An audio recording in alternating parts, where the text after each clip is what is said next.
Everyone, welcome back to our channel the paradise tales. আজকের এই ভিডিওটা অনলি হবে স্কুল সিস্টেম নিয়ে, ইউএস এর স্কুল সিস্টেম নিয়ে। তো ফাইনালি এদের দুজনকে পেয়ে গেছি, তো এখন বসে তোমাদের সাথে আমাদের এক্সপিরিয়েন্স শেয়ার করতে চলেছি। আমাদের সামনে আজকে একটা কবিতা পরিবেশন করে শোনাচ্ছি। বেশি ফালতু কথা বলবি না। আতা গাছে তোতা পাখি লাগিয়েছে মৌ। আচ্ছা, ফাইনালি আমরা তিনজনে এক জায়গায় হতে পেরেছি। আমি বলেছিলাম যে স্কুল সিস্টেম নিয়ে আমরা কথা বলবো, তো সেই জন্যই আমরা বসে গেছি। তো খুবই সংক্ষেপে আমরা চাই যে আমাদের সাথে যে এক্সপিরিয়েন্স আমরা পেয়েছি সেই নিয়ে তোমাদেরকে শেয়ার করি, তাহলে যাদের বাচ্চারা ফিউচারে বা কলেজ প্রসেস যারা করবার চেষ্টা করছো তাদের কিছুটা নলেজ হয়ে যাবে। তো শুরুয়াত হচ্ছে যে এখানকার স্কুল থেকে কলেজে যাওয়ার ব্যাপারটা সম্পূর্ণটাই প্রচুর খরচা। এখানে যেহেতু স্কুলে কোনো পয়সা দিতে হয় না, এজ অফ 18 পর্যন্ত 12 গ্রেড পর্যন্ত স্কুলে, সরকারি স্কুলে কোনো পয়সা লাগে না, কিন্তু যখনই তুমি কলেজে যাবে মানে হিউজ অ্যামাউন্ট ওরা নিয়ে নেয়, ঠিক আছে। তো সেই জন্য অনেক লোন নেওয়া যায়, অনেক স্কলারশিপ আছে, তো সেই ব্যাপার নিয়ে আমরা ডিসকাস করব। তো প্রথমে আমরা চলে আসি যে এসএটি বলে একটা গভর্নমেন্ট এন্ট্রান্স এক্সামিনেশন হয়, ঠিক আছে। সেটা 11-12 দিতে হয়, বাট তার প্রিপারেশন কিন্তু ক্লাস 6-7 থেকে শুরু করে দেওয়া উচিত, বিকজ ওইটার ওপরেই কিন্তু অনেকটাই কলেজে এফেক্ট করে লোনের ওপরে, বিকজ ওটাতে আই থিঙ্ক 1400 মতন, তাই তো প্রীতি? সেটা কাউন্সিলরের সাথে তোমরা ডিসকাস করে নিতে পারো। যদি 1400 মার্কস ওর মধ্যে পাও তাহলে ফ্রি লোন, যেটা বলে ফ্রি। না, একটা কথা বলে দিই, সেটা হচ্ছে যে ও যেটা বলছে যে 1400 স্কোর, সেটা ডিপেন্ড অন দ্য কলেজ। এক একটা কলেজে এক এক রকম, বাট মোস্ট অফ দ্য কলেজেসে তোমার 1400 একটা বার সেট করে দিয়েছে। 1400 অ্যান্ড অ্যাবাভ পেলে কলেজ থেকে একটা বিশাল অ্যামাউন্টের, like most of the education amount যেটা খরচা হবে সেটার একটা বড় চাঙ্ক অফ অ্যামাউন্ট কলেজ থেকেই প্রোভাইড করে, মানে তোমাকে ওই টাকাটা দিতে হবে না। ধরো আমি সাপোজ বলছি, ধরো তোমার 100,000 খরচা সাপোজ ইঞ্জিনিয়ারিং পড়তে, তো কলেজ মোটামুটি ধরো 60% অফ দ্যাট অ্যামাউন্ট কভার করে দেবে, like you don't have to pay, waive করে দেবে। বাকি 40% অ্যামাউন্ট তোমাকে পে করতে হবে যদি তুমি স্কলারশিপ পাও। That's called scholarship provided by the college and government. ঠিক আছে। আর সেইটা কিন্তু প্রসেসটা মানে ওই এক্সামটা 11 and 12 হয়, আর ওটা কিন্তু বারবার দেওয়া যায়। আই থিঙ্ক সার্টেন কত up to 3 attempt. You can take 3 attempts দেওয়া যায়। মানে এরকম হলো যে প্রথম অ্যাটেম্পটে তুমি 1200 পেলে, ঠিক আছে, তুমি আবার প্রিপারেশন করে আবার সেকেন্ড টাইম দিতে পারো, ঠিক আছে। আর কস্ট অফ $50 আই থিঙ্ক প্রত্যেকবার নেয়, ওরা চার্জ করে। আর কলেজ যাওয়ার প্রিপারেশনটা এই সব কিছু মানে যে নাম্বার কত পাবে, স্কলারশিপ হোয়াট এভার, সেটা কিন্তু যেই বছর কলেজে যাচ্ছ তার আগের বছর ইন্টার পড়বার আগেই কিন্তু সব কিছু তোমাদের করে নিতে হবে। 2023 কলেজে যাবে, 2022 অক্টোবরে 1 তারিখেই ফ্যাপসা বলে একটা যে গভর্নমেন্ট লোন বলে, ফেডারেল লোন, সেটা মানে ওরা ওপেন করে, সেটাকে অ্যাপ্লাই করা যায় from October 1 to I think college start হওয়ার আগে পর্যন্ত, I think March April something. কিন্তু আমরা সেটা যেমন কবে স্টার্ট হয়, কবে কি, এই সব কিছু আমরা অনেক মানে কাউন্সিলের সাথে কথা বলে একে জিজ্ঞাসা ওকে জিজ্ঞাসা করেই জানতে পেরেছি। তো ওটাতে কি হচ্ছে, আমাকে কাউন্সিলর যেটা এক্সপ্লেন করেছিল ভেরি নাইস ওয়েতে, যে ফেডারেল গভর্নমেন্ট যখন তোমাকে একটা, ধরো ওদের কাছে $100 রয়েছে সব স্টুডেন্টদের দেবে, এবারে অক্টোবর 1 যখন ওরা ওপেন করছে, তুমি যদি তখনই গিয়ে হুড়মুড়িয়ে তোমার অ্যাপ্লিকেশন জমা দিচ্ছ, ওরা $100 থেকে তোমাকে তো মানে বেশি দেবে না। এখন তুমি যদি এন্ডে গিয়ে সেটা অ্যাপ্লাই করো, মানে এপ্রিল হয়ে যাচ্ছে, মার্চ হয়ে যাচ্ছে, তখন যখন অ্যাপ্লাই করছো তখন তো অলরেডি ওরা ওদের অ্যামাউন্টটা কমে যাচ্ছে, সবাইকে দিয়ে ঠিয়ে হয়তো ওদের কাছে $10 পড়ে রয়েছে, তখন তো তোমাকে ওই $10 থেকেই দেবে না। তো ওই জন্য তোমাদেরকে হারি আপ করে ওই অক্টোবর, নভেম্বর, ডিসেম্বরের মধ্যেই ওটা অ্যাপ্লাই করে নেওয়া উচিত। ফ্যাপসার ওরকম অনলাইন সাইটও আছে, কাউন্সিলরের সাথে always talk to councillor for any information. একটা জিনিস শর্টে বলে দিই, যে ও যেটা বলছে ফ্যাপসা, ওটা ফেডারেল লোন। তো প্রত্যেক ফিনান্সিয়াল ইয়ারে গভর্নমেন্টের কাছে একটা সার্টেন অ্যামাউন্টের একটা বাজেট থাকে। ধরো এই 2022-এ আমি ধরো গভর্নমেন্ট ডিসাইড করেছে যে স্টুডেন্টদের জন্য $1 মিলিয়ন স্পেন্ড করবে। তো তো ওই যে বাজেটটা থাকে তো ওটা ফার্স্ট কাম ফার্স্ট সার্ভ, যে যত তাড়াতাড়ি অ্যাপ্লাই করবে সে তত তাড়াতাড়ি ওই বাজেটের থেকে লোন অ্যাপ্রুভ হয়ে যাবে। তো যে যত লেট করবে মেবি তার লোনের পরিমাণও কমতে থাকবে, যেটা আমি যেরকম বললাম, ঠিক আছে। আর ওই লোনটা যদি তোমার গ্র্যাজুয়েশন তুমি কমপ্লিট করেছো, তোমার যত নাম্বার পাওয়া উচিত, এডুকেশন যা যা তুমি সাবজেক্ট নিয়েছো, তুমি যদি ঠিক করে পড়াশোনা করো তুমি ওদেরকে অ্যাপ্লাই করতে পারো। দের ইজ আ প্রসেস কে তুমি ওই লোনটা ওরা মাফ করে দেয় বেসিক্যালি, ঠিক আছে। তো এটা এন্ড অফ গ্র্যাজুয়েশনে এটাও করা যায়, সিস্টেমে আছে। একটা জিনিস বলে দিই এসএটি সম্পর্কে, সেটা হচ্ছে যে আমাদের ইন্ডিয়াতে যেমন হয় না কি মানে ইঞ্জিনিয়ারিং পড়তে গেলে আমাদেরকে জয়েন্ট এন্ট্রান্স এক্সাম দিতে হয়, তো এখানে SAT is nothing but a kind of a similar একটা জেনারিক এক্সাম, যেটা নাকি কলেজে তুমি ডাজন্ট ম্যাটার কোন স্ট্রিম নিয়ে ঢুকবে, it can be history, it can be economics, it can be sociology, anything তোমাকে এসএটি পাস করতে হবে একটা certain amount. Also, for math programs, such as in my school, to even get into University of Texas at Dallas, you need a certain like amount of SAT score points in like math portions to even be accepted into the program in the first place. Right. আরেকটা জিনিস বলে দিই, সেটা হচ্ছে যেমন SAT হচ্ছে aviation school, okay, like aeronautical engineering, computer science engineering, সবের জন্য এসএটি স্কোর ম্যান্ডেটারি। কিন্তু মেডিকেল যদি কেউ যেতে চাও, কেউ যদি মেডিকেল লাইনে যেতে চাও, তাদের জন্য কিন্তু এসএটি স্কোর, সে এসএটিতে বসতে পারে এক্সামে, ঠিক আছে, কিন্তু এসএটি স্কোর মেডিকেল স্কুলগুলো অ্যাপ্রুভ করে না। They don't look at the SAT score, they only look for the MCAT score. So there is a separate exam for the medical colleges that's called MCAT. You take that after 4 years of undergraduate examinations in college. তো মেডিকেলে actually যারা মেডিকেলে যেতে যায় তাদের অনেক কিছু মানে করতে হয় এক্সট্রা। যেমন প্রীতিকে নর্মাল মানে কলেজে যেতে গেলে না মেনিনজাইটিস শট নিতে হয়, ওটার রেকর্ড ওদেরকে দিতে হয়, ঠিক আছে। তো এখানে আমেরিকায় যেমন দুবার দেয় মেনিনজাইটিস শট, একটা হচ্ছে আই থিঙ্ক 11 বছর বয়সে, আর একটা এই মানে আফটার 16 বছর বয়সে দিতে হয়, যেটা কলেজে যাওয়ার সময় ওদের কাছে সেই মানে তুমি যে দিয়েছো সেই সার্টিফিকেটটা জমা দিতে হয়। কিন্তু যারা মেডিকেল কলেজে যেতে যায় বা মেডিকেল নিয়ে পড়তে যায় তাদেরকে প্রচুর প্রচুর মানে আলাদা আলাদা অনেক কিছু মানে system. Same for lawyers, they have to take the bar exam after right, undergraduate. হ্যাঁ, লয়ারদের জন্য আবার বার এক্সাম রয়েছে। তো মানে ডিফারেন্ট লাইনের জন্য যে স্ট্রিমে যে যাবে তার জন্য একটা ডিফারেন্ট এক্সাম আছে, ক্যাটাগরাইজড এক্সাম। কিন্তু এসএটিটা হচ্ছে জেনেরিক, সবার জন্য SAT has to be given and it like everyone has to pass SAT. কোনো কলেজে আছে যেমন তোমাকে 1200 পেতেই হবে ওই কলেজে, ওরা তবেই অ্যাকসেপ্ট করবে। কোনো কলেজ আছে তোমাকে 900 হয়ে গেলেও মানে অ্যাকসেপ্ট করে নেবে, ঠিক আছে, ডিপেন্ড করে তার উপরে। কিন্তু যদি তুমি 1400 বেশি পাও তাহলে ওই কলেজ তোমাকে স্কলারশিপটা দিয়ে দেবে, ঠিক That's আছে। called 100% scholarship. They say as 100%, but at least they cover up to 60-70% of the education fees. Right. Tuition তো fee. এই এসএটি বা যারা মেডিকেল পড়ছো বা লয়ার হতে চাও হোয়াট এভার, মানে 6-7 গ্রেড থেকেই তোমাদের মেন্টালিটি কিছুটা তো বানিয়ে নিতেই হবে, এবং অ্যাকর্ডিং টু দ্যাট কাউন্সিলার সাথে কনস্ট্যান্ট তোমাদেরকে কথা বলে যেতে হবে, কি ইনফরমেশন আছে, কি করা উচিত, মানে সবসময় ওটাতে ইনভলভ থাকতে হবে। আমাদের বলেছিলাম ফার্স্ট ডে যখন কলেজ হয়েছে তখনই ওই ফ্যাপসাও কিন্তু মানে দেখেছে যে ওই স্টুডেন্টটা কলেজ স্টার্ট করছে কিনা, ওয়েট করেছিল।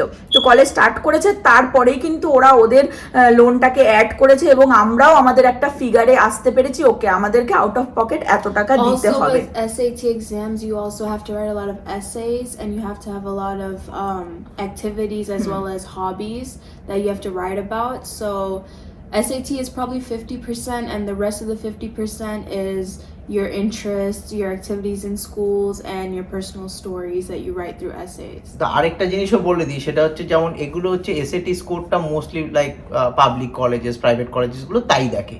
কিন্তু বড় বড় যে কলেজ যেগুলো নাম করা top colleges like Princeton universities, right, Oxford, They look more at your Harvard, essays. Right, they look at the essay and also they take a personal interview also. You have to Yes. go to the colleges physically and you'll have to face the interview.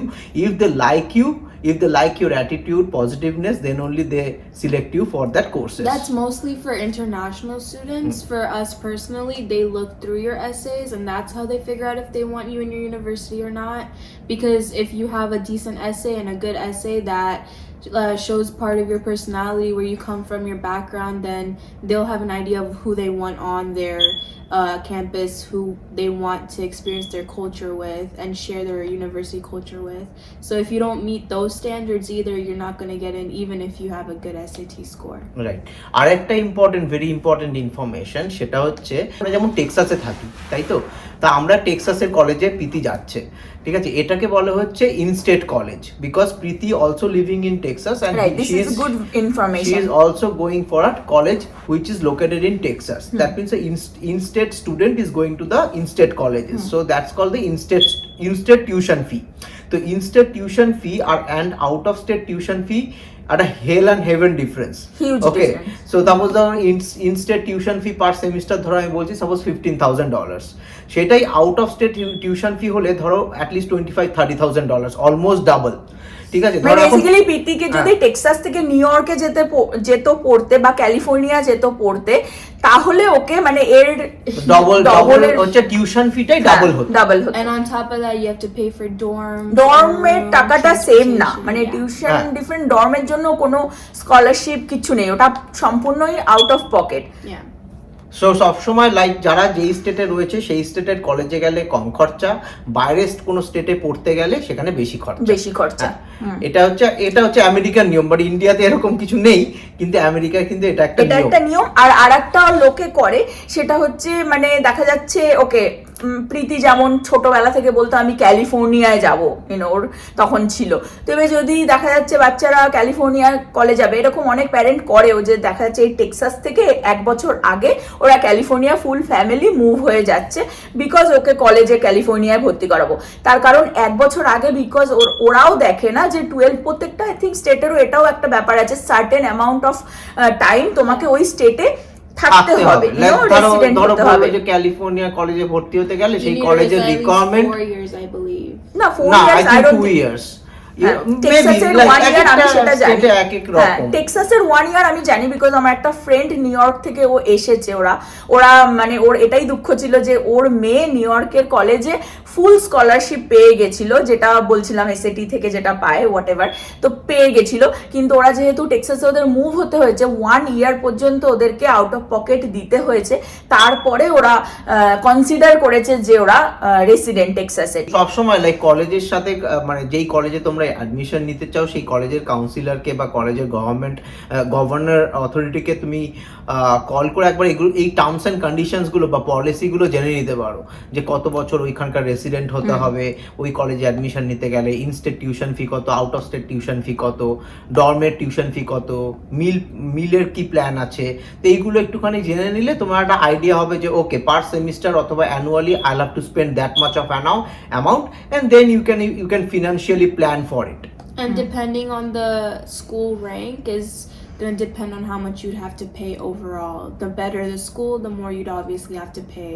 And then tuition and dorming are both separate, but you also have fees such as textbooks, and then personal fees such as buying online stuff for the teacher. Like how I had to spend almost like $200 buying textbooks and online resources. So there's different যেরকমটা earlier বলেছিলাম, মানে যেহেতু এখানকার school, government স্কুলগুলো 18 বছর পর্যন্ত 12 grade পর্যন্ত কোনো একটা পেনি নেয় না, সেরকমই কলেজ গেলে each and every second of your life ওরা চার্জ করছে। পার্কিং আমি বলে দিই, একটা আইডিয়া দিয়ে দিই, অলমোস্ট $400 পার্কিং ফুল ইয়ারের, ঠিক আছে, সেটা ফুড, তারপরে লিভিং, এগুলো কোনো স্কলারশিপে আসবে না। তো এই জিনিসগুলো, আর যার জন্যই আমরা চেষ্টা করছি প্রথম বছর, যেহেতু প্রীতি ইনস্টেট আছে বাড়ি থেকেই করছে, যাতে আমরা কিছু ওই জায়গাটা সেভ করতে পারি। আর তোমাদের আইডিয়া দেওয়ার জন্য আমি বলে দিই, ওয়ান অফ আমার ফ্রেন্ড আছে যার বাচ্চা এরকম গেছে কলেজে, আর পুরো কস্ট তাকে পার সেমিস্টারের আমি বলে দিই $19,000। তো ইজ আ হিউজ অ্যামাউন্ট। এরকম আর কি, এরকমই হয় যদি তুমি ফুল স্কলারশিপ না পাও, এরকমই দিতে হ্যাঁ, হয়। মানে একটু প্রীতিকে আমি বলছি, লাইক প্রীতি যদি কোনো ফেডারেল লাইক সাপোজ ফ্যাফসা থেকে যদি কোনো অ্যামাউন্ট না পেতো বা স্কলারশিপ না পেতো, তাহলে আউট অফ পকেট ও টোটাল টিউশন ফি শুধু পড়তো 4 বছরে অ্যারাউন্ড $120,000, সেটাই, $1,20,000 মতো ওর পড়তো। আরেকটা ভেরি ইম্পর্টেন্ট ইনফরমেশন দিয়ে দিই, সেটা হচ্ছে যে যাদের বাচ্চারা ধরো কলেজ যাবে, ঠিক আছে, 3-4 বছর 5 বছর 6 বছর আগে থেকে তোমরা কিছু অ্যামাউন্ট সেভ করতে পারো, ঠিক আছে। এডুকেশন সেভিং প্ল্যান বলে একটা প্ল্যান আছে ইউএস গভর্নমেন্টের, recently I think couple of years ago they have pass that bill. সেটা হচ্ছে প্ল্যানটা হচ্ছে 529, ওকে, প্ল্যান নাম্বার। তো তুমি দেখতে পারো অনলাইনে গুগলে সার্চ করে যে এডুকেশন সেভিং প্ল্যান 529। তো ওখানে ওই যে ধরো প্রত্যেক মাসে তুমি ওই অ্যাকাউন্টে ধরো $500 করে সেভ করছো, ওই যে $500 যেটা সেভ করছো তোমার স্যালারি থেকে, সেই $500 কিন্তু ট্যাক্স ফ্রি, ওকে। ওইটার উপর 10% ইন্টারেস্টও গভর্নমেন্ট দিচ্ছে, ঠিক আছে। তুমি নর্মাল ব্যাংকে রাখলে তো কি, এখানে তো ইন্টারেস্ট 0.1%, 0.0%, লাইক 2% এরকম interest. It's a very important thing. তুমি যদি over the year like couple of years 6-7 years যদি পয়সাটা জমাও, তাহলে একটা হিউজ অ্যামাউন্ট হবে। আর এইটা কিন্তু শুধু এডুকেশন পারপাসেই তোমরা খরচা করতে পারবে, এমন না কি ওই টাকাটা তুমি তুলে কোনো পার্সোনাল কোনো বাড়ির ইমপ্রুভমেন্ট করলে, হোম ইমপ্রুভমেন্ট করলে বা তোমার গাড়ি কিনলে এইসব করতে পারবে না। সেভিংস সেরকম করতে পারে না এখানকার মানুষ, ঠিক আছে। তো যার জন্য যখন এদের বেবি বর্ন হয়, ওরা রাইট ওয়ে এরকম কোনো প্ল্যান করে রেখে দেয়। তো এটা একটা, আর মোটামুটি সবকিছু কভার করেছি। লাস্ট জিনিস যেটা আমি বলি, এইগুলো তো হয়েইছে, তারপরেও যেটা আমি অ্যাকচুয়ালি প্রীতিকে ফোর্স করে করে করে করে করিয়েছি, সেটা হচ্ছে যে অনেক স্টোর আছে, অনেক ব্যাংক আছে যারা স্টুডেন্ট লোন দেয়, ঠিক আছে। যেমন চেস ব্যাংক, যেমন কোকাকোলা, যেমন পেপসি, যেমন ক্রোগার, যেমন ওয়ালমার্ট। এরকম তোমাদেরকে ফাইন্ড করতে হবে, লোকের সাথে জিজ্ঞাসা করতে হবে, কানেকশন বানাতে হবে যে কারা কারা দিচ্ছে, এবং অনলাইনে গিয়ে যদি তুমি তাদের যেখানে ফান্ডটা দিচ্ছে সেখানে অ্যাপ্লাই করো, তাহলে কিছু টাকা, মানে কম টাকা বাট কিছু চেক পাওয়া যায়। সেগুলো তো এন্ড অফ দ্য ডে ওগুলো অ্যাড আপ হয়ে যায় না। যেমন প্রীতি কোকাকোলা থেকে $1,000 পেয়েছে, আমার মানে পুশ করার পরে সেটা হয়েছে প্রীতির। তো সেই জিনিসটা যেমন $1,000টা অ্যাড আপ হয়ে আমাদেরও বিলটা অনেকটাই কমে গেছে। তো আমি ওটা প্রত্যেক সেমিস্টারেই হয়। তো আমি ওই জন্য প্রীতিকে বলে রেখেছি নেক্সট সেমিস্টারের আগেই তোমাকে ফাইন্ড করতে হবে। আমি এভরি ইচ ক্লায়েন্টের সাথে আমার কথা বলি যাদের বাচ্চারা অলরেডি কলেজে গেছে, ওর যাবে, ওর যার এরকম ছোট ছোট জিনিস নলেজ আছে যে কোথা থেকে এরকম দিচ্ছে, কি বৃত্তান্ত। তো আমি প্রীতিকে বলেছি অ্যাপ্লাই কর, যদি $500 কোথাও পাস, $300 কোথাও পাস, $400 কোথাও পাস, অ্যাড আপ হয়ে ওটাই দেখবে এন্ড অফ দ্য যখন ডেতে তুমি পে করতে যাচ্ছ $2,000-3,000 ওখানেও হয়ে যাচ্ছে, তাই না?